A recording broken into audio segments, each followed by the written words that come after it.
네, 10년 후 세상은 어떻게 달라질까요? 우리가 시간을 되돌릴 능력이 있어 10년 전으로 돌아간다면 여러분은 무엇을 제일 먼저 하시겠습니까? 아마도 10년 전에는 알지 못했던 가치 있는 것들을 선택하려고 할 것입니다. 사람들은 미래를 예측하고 싶어 합니다. 왜냐하면 지금 현재보다 더 잘 살고 싶은 마음 때문입니다. 오늘 이 시간에는 그래서 여러분들에게 앞으로의 10년을 예측할 수 있는 미우로 기엠 교수의 2030 추계전환을 소개하고자 합니다. 이 책은 이미 사회적, 경제적, 정치적으로 이슈가 되고 있는 사안들에 대해서 미래학자 관점에서 현안과 이슈에 대해서 의견을 제시해 놓은 책입니다. 자, 그러면 저자를 소개해드리면 저자는 정치경제학 박사로서 펜실베니아 대학교 와튼스쿨 국제경영학 교수로 재직 중이고 글로벌 트렌드 및 국제 비즈니스 전략 전문가로 활동 중입니다. 특히 저자의 강연은 코세라에서 10만 명 이상이 수강할 정도로 실질적으로 비즈니스와 글로벌 트렌드에서는 독보적인 석학이라고 말씀을 드릴 수가 있습니다. 자, 먼저 책의 목차를 소개해드리면 이 책은 총 8개의 주제로 되어 있습니다. 먼저 첫 번째, 출생률을 알면 미래가 보인다. 두 번째 목차, 밀레니얼 세대보다 중요한 세대. 세 번째, 새로운 중산층의 탄생. 네 번째, 더 강하고 부유한 여성들. 다섯 번째, 변화의 최전선에 도시가 있다. 여섯 번째, 과학기술이 바꾸는 현재의 미래. 일곱 번째, 소유가 없는 세상. 여덟 번째, 너무 많은 화폐들. 자, 저자와 이 8가지 키워드를 통해서 저자가 책에서 제시하는 내용에 대해서 함께 들어가 보도록 하겠습니다. 자, 먼저 서론에서 저자는 시간은 우리를 기다려주지 않는다고 이야기를 합니다. 이 책의 핵심은 바로 시간은 우리를 기다려주지 않는다는 사실이다. 2030년은 예측할 수 없을 정도로 먼 미래가 아니다. 우리는 코앞에 있는 미래의 기회와 도전 모두에 대해서 준비해둘 필요가 있다.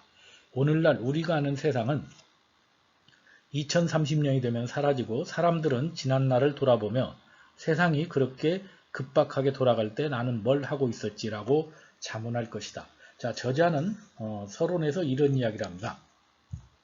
끝은 새로운 시작을 의미하며 그 새로운 시작에는 수많은 기회가 될 것이다. 우리는 매번 내가 생각하는 10년, 20년, 30년 단위의 나만의 어떤 기간을 설정하고 거기에서 새로운 다짐을 하고 하는데 결국은 언젠가는 끝이 오게 되고 그 끝이라는 것은 새로운 시작이고 그 새로운 시작에는 수많은 기회가 있기 때문에 우리가 기다리지 말고 무엇인가 도전하고 대비하라고 그런 것을 서두에서 이야기를 하고 있습니다.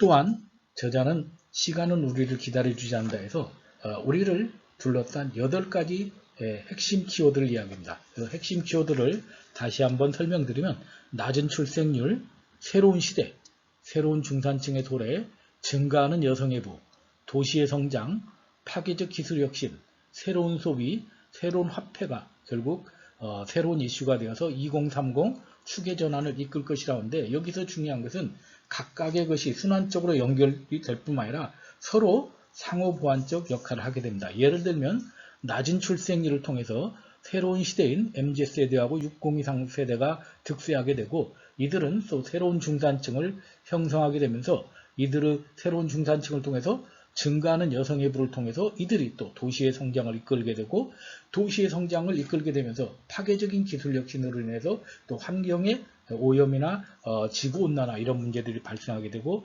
여기에서 또 새로운 소비가 창출하게 되고 새로운 소비를 또 다루게 되는 새로운 화폐가 등장하게 되고 이런 것들이 계속해서 선순환적인 또 사랑을 보완적인 역할을 한다고 우리에게 이야기를 하고 있습니다. 자, 그러면 본격적인 내용에 들어가 보도록 하겠습니다.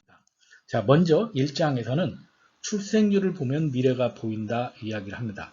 저자는 1968년도 스탠퍼드 대학교 교수인 폴 애틀리와 앤 에를리 교수는 인구 폭발이라는 책을 발표하면서 억제할 것인가 멸망할 것인가라는 화두를 던졌습니다. 불과 약 40여 년 전만 하더라도 우리는 지구의 인구 폭발을 두려워할 만큼 그런 시대에서 이제는 지구의 인구가 점점 정체하고 줄어들 것을 걱정하고 있습니다. 지역별 인구를 보게 되면 현재 전 세계 인구가 약 한 80억 명에 이르고 있지만 대부분 아시아 지역에 집중되어 있습니다. 그런데 우리 인류의 인구 증가 역사를 보면은 1820년도에 10억 인구를 돌파했고 1960년도에 30억 인구, 2000년도에 60억 인구, 그 다음에 2011년도에 70억 인구를 돌파해서 약 내년 정도에 80억 인구를 돌파할 거라고 합니다. 그런데 이거 기하급수적으로 늘어나는 것이 아니라 앞으로 인구는 이제 출생률 저하라는 현상에 맞닥뜨리게 되면서 주로 북미, 유럽, 동아시아는 출생률이 크게 낮아질 것이고 아프리카, 중동, 남아시아 지역은 출생률이 높아져서 이런 현상이 벌어질 거랍니다. 앞으로 이제 아프리카의 인구가 급격하게 되고 남태평양, 아시아, 주로 이런 남서아시아 이런 지역들이 좀 인구가 이제 점점 줄어드는 현상으로 갈 것이라고 합니다. 자, 그래서 저자는 특히 그 인구를 볼 때 아프리카 지역을 집중적으로 보라고 이야기합니다. 여러분들에게 아프리카 지역의 우리가 출생률을 잠시 살펴보면 다음과 같습니다. 자, 아프리카는 실질적으로 면적이 아시아 지역과 그 다음에 미국 지역, 그 다음에 또 중국, 인도를 합한 지역보다 훨씬 넓은 땅을 갖고 있지만 실질적으로 아프리카는 아직도 굉장히 인구 밀도가 낮은 형태입니다. 그런데 우리가 OECD 국가, 우리가 세계 출산율을 살펴보면은 세계 출산율, 합계 출산율이 가장 높은 나라들이 보면은 아프리카 지역입니다. 실제로 니제르, 소말리아, 콩고민주공화국 등은 현재 약 6.0명 이상으로 과거 우리나라의 1960년대 출생률을 가질 만큼 인구가 폭발적으로 늘어나고 있습니다. 또한 아프리카, 케냐를 중심으로 한 나라들은 실적으로 인구도 늘어나지만 이런 지역들이 실리콘밸리로서 아프리카의 제2의 실리콘밸리로서 역할을 할 수 있다고 합니다. 그래서 저자는 2030년이 되게 되면 아프리카는 이제 향후 세계의 중심지가 될 가능성이 굉장히 높다고 합니다. 특히 아프리카의 2030년 식량의 생산량이 1조 달러 이상이 될 것이다. 그래서 저자는 결국은 아프리카 운명이 곧 세계의 운명이 될 수 있기 때문에 아프리카를 주목하라고 이야기를 하고 있습니다. 자, 두 번째 장에서는 밀레니얼 세대보다 중요한 세대에 대해서 이야기를 합니다. 우리가 많은 기업들이 요즘 밀레니얼 세대, 우리가 MZ세대라고 하죠. MZ세대 마케팅에 대해서 관심을 갖고 있는데 저자는 향후 시장의 소비계층으로 자리 잡을 가능성은 밀레니얼 세대보다는 오히려 60세 이상 세대가 될 가능성이 높다고 합니다. 참고로 밀레니얼 세대는 1980년에서 2000년도경에 태어난 세대를 말하는데 이전 세대와 크게 다르지 않고 2020년에 현재 23억 명 정도이지만 이들은 소비와 상업주의를 혐오하고 있고 경제력이 많지 않기 때문에 오히려 저자는 2030년에 35억 명 이상으로 늘어나게 될 60세 이상 세대를 주목하라고 합니다. 특히 60세 이상 세대는 현재 미국 자산의 80% 이상, 그 다음에 전 세계 자산의 50% 이상을 소유하고 있는 부와 소비를 겸비할 수 있는 아주 향후에 중요한 세대이기 때문에 이들의 2030년 구매력은 약 200조 달러로 예상되기 때문에 밀레니얼 세대보다는 60세 이상 세대에 주목하라고 합니다.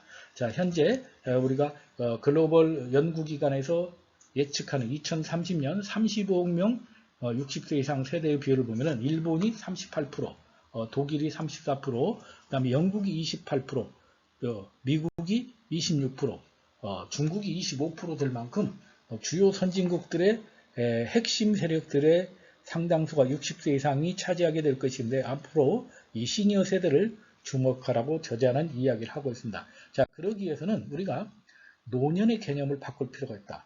과거에 우리가 노인하면은 힘없고 돈이 없고 욕망이 없는 이런 우리가 노령 담론에 빠져 있었는데 과거에 우리가 노년이라 하면은 이렇게 인생이 점점 시들어가는 꽃과 같은 노년으로 봤다면 이제 새로운 노년은 새롭게 제2도약을 하는 노년으로 이렇게 그래프가 바뀌고 있습니다. 그래서 우리가 이런 관점으로 접근해야 된다. 한마디로 말씀드려서 젊음 이꼬르 활력이 아니고 나이듦 이꼬르 퇴퇴가 아니다. 결국은 이제 노인에 대한 새로운 개념을 바꿀 필요가 있고 특히 시니어 시장은 기업에 큰 기회가 줄 것이라는 것이 포브스지에서도 계속해서 보고서로 나오는 내용이라고 말씀드릴 수가 있습니다. 이제 우리는 밀레니얼 세대도 중요하지만 시니어 세대를 좀 더 관심 있게 바라볼 필요가 있습니다. 자, 3장에서는 새로운 중산층의 탄생에 대해서 이야기를 합니다.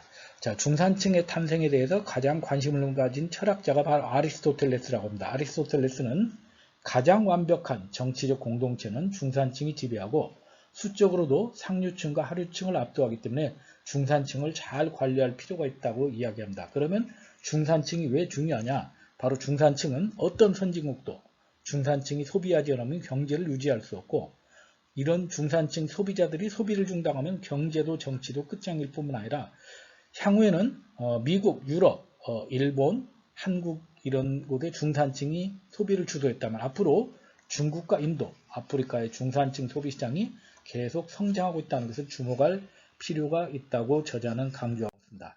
특히 여러분들이 여기서 보시는 바와 같이 아시아 지역의 중상위 가구 비율이 급격히 2030년에 증가하게 되면서 향후 모든 중산층의 기준 모델이 이제 아프리카, 중남미 중심에서 북유럽이나 우리가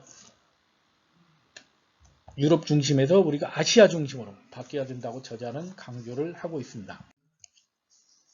자, 4장에서는 더 강하고 부유한 여성들이라는 주제로 이야기를 합니다. 그래서 저자는 2030년이 되면은 여성들의 경제적 지위가 현재보다 크게 향상될 것이라고 이야기합니다. 자, 그래서 저자가 우스갯소리로 이야기를 합니다. 우리가 10여 년 전에 망했던 리먼 브로더스, 이 리먼 브로더스는 이름 그대로 남자들이 주축이 된 투자회사에 모이는데 결국은 파산했죠. 만약에 이 리먼 브로더스가 리먼 시스터였다면 과연 망했을까? 그만큼 우리가 남성 중심의 먼저 세계관에 우리가 길들여져 있다고 저자는 이야기를 합니다. 그러면서 미국에서는 결혼한 여성의 40% 이상이 남편보다 많은 소득을 올리고 있고, 특히 2030년이 되게 되면 전 세계 부의 50% 이상을 이제 여성들이 차지할 거라고 합니다. 그 이유는 여러분들이 보시는 바와 같이 OECD 주요 회원국 남녀 기대 수명을 비교해 보면 남자에 비해서 여성들이 약 6세 이상 더 살게 됩니다. 그러면 6세 이상 더 살게 된다는 건 여성들이 그만큼 경제활동을 더 많이 하게 되고, 특히 최근에 여성들의 경제적인 참여는 가정에 대한 의존성을 낮추게 되고 스스로의 경제적 독립성을 높여갈 수 있기 때문에 앞으로 여성 시장을 주목해야 된다고 저자는 이야기합니다. 그런데 여기서 중요한 문제는 바로 지구상에 아직 여성의 40%, 약 15억 명이 남녀 평등이 지켜지지 않는 나라에 살고 있는 문제점을 과연 어떻게 해결할 것인지, 그런 내용이 앞으로 화두가 될 것이라고 생각이 듭니다. 자, 5장에서는 변화의 최전선에 도시가 있다는 주제로 도시에 대한 이야기를 합니다.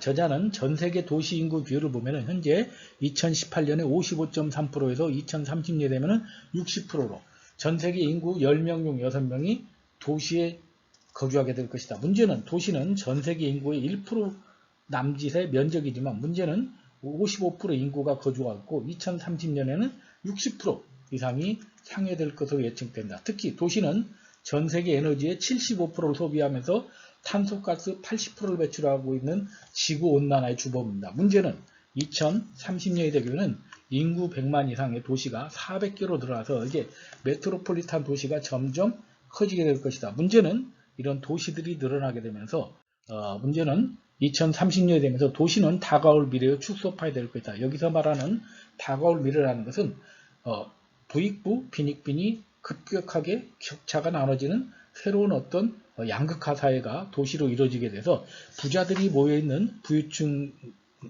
모여있는 도심과 그 다음에 빈곤층이 모여있는 우리가 슬럼과 공존하는 그런 도시들이 늘어날 것이라고 저자는 예측하고 있습니다. 또한 유행이나 흐름들이 도시에서는 더욱 빠르게 진행되면서 여성은 도시에서 더 많은 기회를 얻게 되고 도시는 변화를 이끄는 거대한 구심점이자 기존의 세상을 무너뜨리는 촉매제라고 이야기를 합니다. 그래서 저자는 앞으로 모든 도시가 발전하는 것이 아니라 창조적인 변화를 주도하는, 예를 들어서 양성평등을 주장한다든지 성소수자를 이해한다든지 문화예술을 개방하는 이런 창조적인 변화를 주도하는 도시만 살아남을 것이라고 이야기를 하고 있습니다. 자, 6장에서는 과학기술이 바꾸는 현재의 미래라는 주제로 이야기를 하면서 저자는 캄브리아기 대폭발이라는 이야기를 합니다. 우리 지구상에서 가장 우리가 생명체들이 급격히 불어났던 때가 캄브리아기 대폭발이라고 합니다. 이런 것처럼 지금 현재 우리가 맞닥뜨리고 있는 4차 산업혁명으로 인한 기술혁명이 바로 캄브리아기 대폭발처럼 우리에게 굉장히 많은 변화와 새로운 도전을 우리에게 시사할 것이라고 이야기합니다. 우리가 지금 알고 있는 인공지능, 3D 인쇄술, VR, 가상현실, 나노기술 등 수많은 우리가 접하는 새로운 기술들, 이런 혁신 기술들이 바로 기술적 변화는 세계의 경제와 문화 곳곳에 스며들어서 기준이나 규범을 바꿉니다. 문제는 이러한 것들이 과연 우리 삶에 어떤 영향을 미칠 것인가. 특히 우리의 가장 큰 영향을 미치는 것은 바로 인간과 로봇이 과연 AI 기술에 의해서 우리가 같이 우리 직업을 침해당하지 않고 같이 공존할 수 있을까. 아마 이런 것들에 대해서 가장 많은 사람들이 관심을 갖고 있을 것입니다. 결국은 자동화라는 것은 우리에게 수십 년간 주었던 안정적인 일자리를 빼앗아갈 수 있다. 아마 이것들이 가장 지금 현대인들이 고민하는 문제가 아닌가 생각합니다. 문제는 다른 직업으로 옮겨갈 수 있는 능력이나 유연성이 없는 사람은 대책 없이 세상에 내동댕이 쳐질 수도 있다. 항상 우리가 새로운 변화가 있게 되면 거기에서 도태되는 사람들이 있게 되고 거기에서 새로운 기회를 얻게 되는데, 문제는 이번에 인간과 AI와의 대결에서는 인간이 대체할 수 있는 영역이 점점 적어짐으로써 이제 소수의 선택받는 사람들만 이루어지는 그런 시장이 될 수 있다는 암울한 전망을 하기도 합니다. 또한 그 대책이라는 것도 당사자의 나이나 새로운 기회를 찾는 역량에 따라서 더 복잡해질 수 있기 때문에, 문제는 우리가 세상을 완전하게 바꾸고 싶다면 기술적 혁신은 반드시 거대한 인구 통계학적 또는 경제적 흐름과 궤를 같이 해야 된다고 저자는 강조를 하고 있습니다. 제가 이 분야에 대해서는 전문성이 떨어지기 때문에 자세히 설명을 드릴 수가 없지만 정말로 우리가 2030년까지 얼마나 로봇이나 AI나 이런 새로운 혁신 기술들이 우리 삶에 침탈하게 되면서 우리의 영역을 잠시 갈지는 모르지만 결국은 우리가 여기에서 우리가 또 새로운 도전을 잘 받아들이고 여기에서 새로운 기회를 얻는 그런 직업이나 우리의 역량을 키우는 그런 기회가 되지 않을까 개인적으로 생각을 해봅니다. 자, 7장에서는 소유가 없는 세상에 대해서 이야기를 합니다. 새로운 소비, 소유가 없는 세상인데 과거에 우리 세대에서는 소유 경제가 주를 이뤘다면 요즘 밀레니얼 세대를 중심으로 해서 이제는 공유 경제로 바뀌고 있습니다. 여러분들이 보시는 바와 같이 집도 공유하고 차도 공유하고 모든 것들을 공유합니다. 그래서 공유 경제의 대표적인 현상을 보면 여러분들이 잘 아시는 에어비앤비, 우버라는 대표적인 기업들이 있습니다. 자, 통상적으로 우리가 사유재산이 없는 인간이 사유재산이 많은 인간보다 대부분 더욱 행복하다고 합니다. 그런데 우리는 아직도 물질적 자본주의에 쩌들어서 좀 더 많은 것을 가지려고 노력하는데 결국은 지금 MZ세대는 과거의 부모 세대보다 더 많은 자산을 가질 수 없는 기회를 알기 때문에 그들은 어떤 소유를 포기하고 이제는 공유를 하면서 같이 즐기는 그런 것들을 관심을 택하고 있습니다. 그런 그들의 어떤 마인드와 그들의 라이프 스타일에 맞춰서 우리가 약 10여 년 전부터 공유경제가 등장이 됐습니다. 그래서 공유경제라는 것은 한마디로 말씀드려서 같이 모든 것을 공유하면서 소유보다는 더 효율적인 가성비나 가심비를 누리는 경제를 말합니다. 문제는 이런 것들이 굉장히 좋은 영향을 미치기도 하지만 최근에 코로나 사태로 인해서 에어비앤비나 우버의 어떤 그 여러 가지 문제점들이 들어가게 됐습니다. 또한 이런 에어비앤비, 우버와 같은 공유 경제의 공룡 같은 기업들이 등장해서 이들이 압도적 독점을 통해서 공유의 형태로 분배하는 방식이 바로 공유 경제의 가장 큰 허점이 될 수 있다는 것도 많은 사람들이 느끼게 되었습니다. 이러한 폐해를 시급히 대응할 수 있는 제도와 규정이 마련되지 못한다면 공유경제는 모두가 혜택을 주고받는 것이 아닌 어떤 특정한 독점자의 배만 불러주는 또 새로운 형태의 플랫폼이 되지 않을까 하는 그런 것들이 좀 아쉬움으로 남는 내용이라고 말씀을 드릴 수가 있습니다. 앞으로 우리가 소유경제에서 공유경제로 가야 되는 것은 맞지만 과연 지금과 같은 공유경제의 방식이 과연 합리적이고 효율적인가는 계속해서 우리가 노력하고 계속해서 점진적으로 발전시켜야 될 주제가 아닌가 개인적으로 생각해 봅니다. 자, 마지막 장에서는 새로운 화폐, 너무 많은 화폐라는 주제로 여러분들이 요즘 많이 관심을 갖고 있는 비트코인이라든지 이런 블록체인에서 발생하는 우리가 코인 화폐라든지 이런 전조화폐에 대해서 이야기를 하게 됩니다. 제가 이 분야는 또 가장 전문성이 떨어지기 때문에 책에서 가장 개괄적인 내용을 먼저 말씀드리겠습니다. 저자는 이런 너무 많은 화폐들이 등장하게 되는데 문제는 앞으로 신뢰와 투명 사회가 되면은 이 화폐들 중에 새로운 어떤 그 화폐의 패러다임을 주관하는 그런 화폐들이 등장하게 될 것이라고 전망을 합니다. 물론 지금 현재 코인 사태나 이런 것을 봤을 때는 저자의 전망이 맞을지 틀릴지는 모르지만 저자는 그 대표적인 백그라운드로서 바로 블록체인을 이야기를 합니다. 자, 블록체인이라는 것은 누구나 열람할 수 있는 디지털 장부의 거래 내역을 투명하게 기록하고 여러 대의 컴퓨터에 이를 복제해서 저장하는 분산형 데이터 저장 기술을 말합니다. 이런 블록체인에 의해서 우리가 각종 공무라든지 지적재산이라든지 무역거래라든지 위조방지라든지 총기규제, 빈곤택지, 환경보호 등 인류가 지금까지 굉장히 해결하고자 했던 어려운 난제들을 해결함으로써 이를 통해서 신뢰와 투명 사회가 되면서 투명성과 책임감을 갖는 미래를 갖기를 저자는 희망하고 있는데 이것은 앞으로 좀 더 우리가 더 많은 시간을 가지고 특히 이러한 그 새로운 제도들이 어떤 투기나 이런 세력에 의해서 훼손되지 않고 투명 사회로 갈 수 있는 그런 제도적 뒷받침이라든지 여러 가지 제도의 규범화가 이루어질 경우에 이런 문제가 다뤄지지 않을까 개인적으로 생각을 하게 됩니다. 자, 저자는 결국은 이 8가지 주제를 통해서 향후 2030을 주도하는 트렌드를 크게 3가지로 이야기합니다. 여러분들이 예상했는지 모르지만 첫 번째는 바로 우리가 노년층 60세 이상 세대가 될 것이다.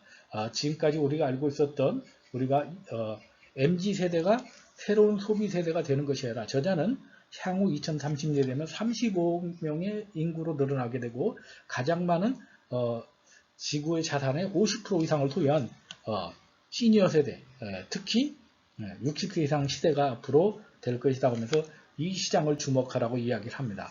그런 면에서 우리가 시니어 비즈니스의 미래는 상당히 밝다고 볼 수 있습니다. 두 번째는 저자는 여성시장, 특히 지금은 여성들이 굉장히 취약한 게 아직도 많은 그 역할을 못하고 있지만 최근에 도시와 또 새로운 중산층에 새롭게 뛰어드는 것이 여성층이 뛰어들게 되면서 앞으로 2030년 되면은 여성의 자산이 50%가 넘어갈 것이라고 이렇게 희망적인 전망을 하는데 저는 그런 면에서는 약간은 좀 그 회의감이 들긴 합니다만 아무튼 전반적으로 여성들이 모든 그 사회적 영역이나 자산에서 굉장히 많은 역할을 하게 될 것이다. 그런 전망을 합니다. 자, 세 번째로는 바로 우리가 중산층의 부상을 이야기합니다.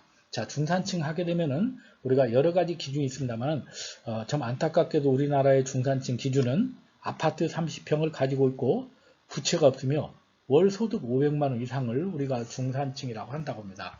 그런데 문제는 이런 중산층의 규모가 우리나라는 점점 줄어들고 있고 다른 나라 주로 유럽이나 미국의 중산층의 규모는 이런 물질적인 규모가 아니라 이들은 심리적인 그 기준이 굉장히 많다고 합니다. 아무튼 이런 중산층들이 앞으로 특히 아시아 지역의 중산층이 앞으로 시장을 주도할 거다. 그런 면에서 보면 우리가 시니어 계층, 그다음에 여성, 중산층을 우리가 바라보는 관점에서 생각할 필요가 있다고 이야기를 하고 있습니다. 그래서 저자는 추계 전환에 대비하기 위한 방안을 제시를 하면서 요약해서 정리하면은 멀리 내다볼 수 있는 시각을 갖추되 흐름을 반드시 놓치지 말아야 한다고 이야기를 합니다. 특히 이에 대한 대비를 위한 행위는 천리길도 한 걸음부터라는 마음가짐을 가져야 하고 단편적이 아니라 다양한 관점을 갖기 위해서 노력하라고 이야기를 합니다. 얼핏 보면 당연한 이야기죠. 천리길도 한 걸음부터라는 당연한 이야기지만 모든 현안의 가장 확실한 해결책은 당연한 것을 먼저 해야 된다는 것을 마음속에 새기는 것이 중요합니다. 제가 항상 하는 말이 있습니다. 우리가 1톤의 생각보다 1g의 실천이 중요하다. 아무리 우리가 미래에 대한 해안을 가지고 있다 하더라도 거기에 대해서 생각만 하고 실행하지 않는다면 아무런 미래는 기대할 수 없습니다. 여러분들에게 소개해드린 2030 추계전환을 통해서 여러분들이 여기에서 인사이트를 얻은 것을 하나라도 실천해서 멋진 2030년을 맞이하시길 바랍니다.